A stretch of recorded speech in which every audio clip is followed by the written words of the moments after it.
What's up everybody, Curtis here from Digibit Tech. Sorry my eyes are a little squinty and a little red.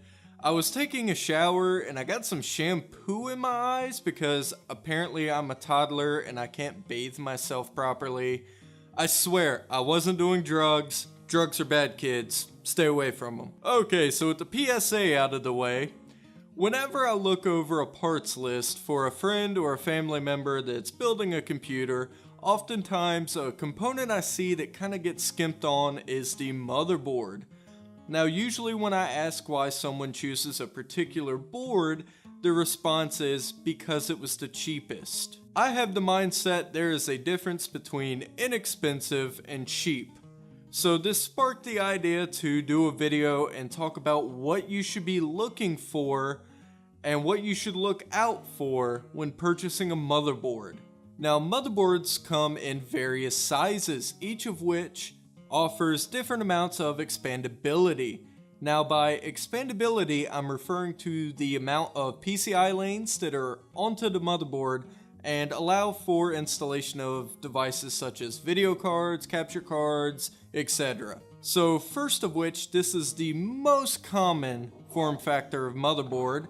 This is the ATX. Your ATX motherboard offers the best bang for the buck in regards to expandability through PCI, as well as usually the cost. Now this wasn't a cheap motherboard. This 780i from EVGA was actually pretty top of the line for its time. ATX motherboards can start for as little as $50. Now slightly smaller than that is your micro ATX. Now this has a slightly smaller footprint, so it can be used in stuff like living room PCs to watch movies and whatnot from. You don't want a big computer, but this will more than handle anything you throw at it. Now it still offers decent expandability, not quite as much as ATX, but definitely more than what's next, and that of course is your ITX motherboard. Now an ITX motherboard is the smallest mainstream motherboard that you can get. This offers very little expandability, but that's because it was specifically designed to work in very small computers. Alright, so you've picked the appropriate size motherboard for your build. Now what is it about a motherboard that is so important? Well, in my opinion, that's actually answered by 3 words: stability, components, and features.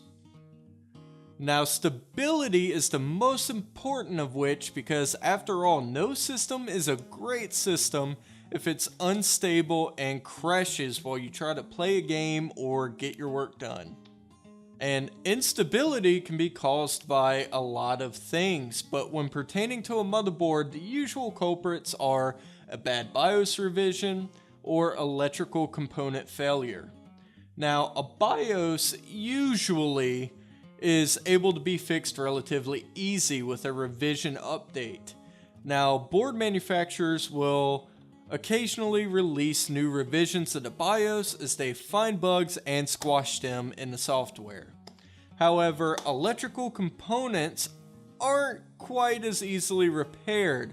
Now, if you have something like a bad capacitor, that can be taken off and a new one can be soldered on. However, if your voltage regulators or MOSFETs or South Bridge go bad, then usually the board's probably dead. The motherboard is the highway in which all of the little electrical signals inside the computer communicate with each other. Now you want to make sure these highways are clear of any potholes so you don't end up with a bumpy ride. You get where I'm going with this? Speaking of quality electrical components, that brings up the next point.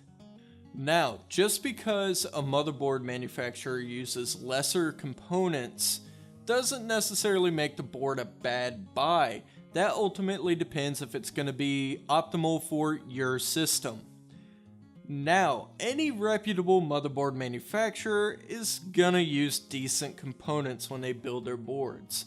However, does that mean I would run an 8700 Core i7 and a $50 motherboard long term? Probably not.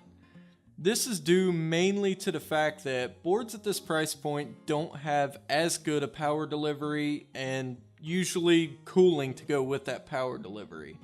Now, would I run a Core i3 in the same board long term? Absolutely. That Core i3 is going to use nowhere near as much power, thus it won't have to dissipate as much heat, so that cooling can be missing out of the equation there. This is where the component factor comes into play when selecting a motherboard.